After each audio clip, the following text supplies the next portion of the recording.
Good morning, student. Welcome all of you in this video. Today we will read about the fourth chapter of geography, motion of the earth. First of all, let us know what we have to read in this chapter.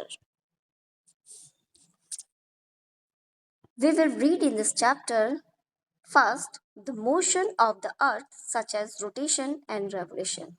Second, the effect of the rotation and revolution. Third, the effect of the tilted axis on day and night. Fourth, the phenomenon of season. Fifth, the position of 21st June, 22nd December, 21st March and 23rd September. यानी हमें इस chapter में motion of the earth पृथ्वी की गति को पढ़ना है तथा ये देखना है कि किस प्रकार से अर्थ अपना रोटेशन एंड रेवोल्यूशन कंप्लीट करती है, उसके क्या क्या इफेक्ट होते हैं, डे और नाइट कैसे क्रिएट होते हैं, कैसे फेनोमेनन सीजन आते हैं यानी मौसम परिवर्तन किस प्रकार होते हैं, इन सभी की जानकारी हमें इस पार्ट में मिलेगी। So firstly we started with what is axis यानी एक्सिस किसे कहते हैं।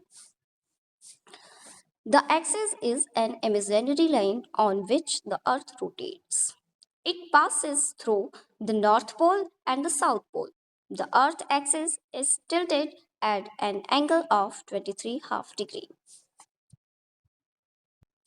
यानी इस पार्ट को सबसे पहले पढ़ने के पहले हमें यह समझना होगा कि एक्सिस किसे कहते हैं, जिसमें हमने देखा कि the axis is an imaginary line on which the earth rotates यानी एक्सिस एक ऐसी काल्पनिक रेखा होती है जिसके धुरी पर पृथ्वी घूमती है यानी अपना एक रोटेशन कंप्लीट करती है।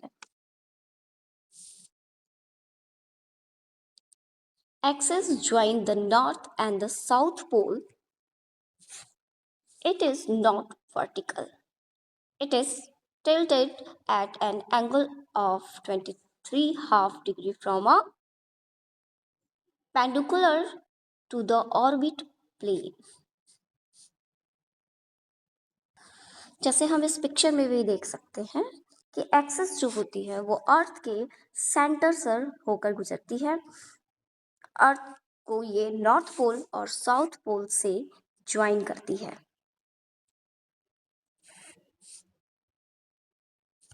एक्सिस एक ऐसी इमेजिनरी लाइन है जिस पर हमारा अर्थ रोटेट करता है और जिसकी वजह से अर्थ ऑर्बिट जो होती है वो 66 हाफ डिग्री पर झुकी हुई होती है।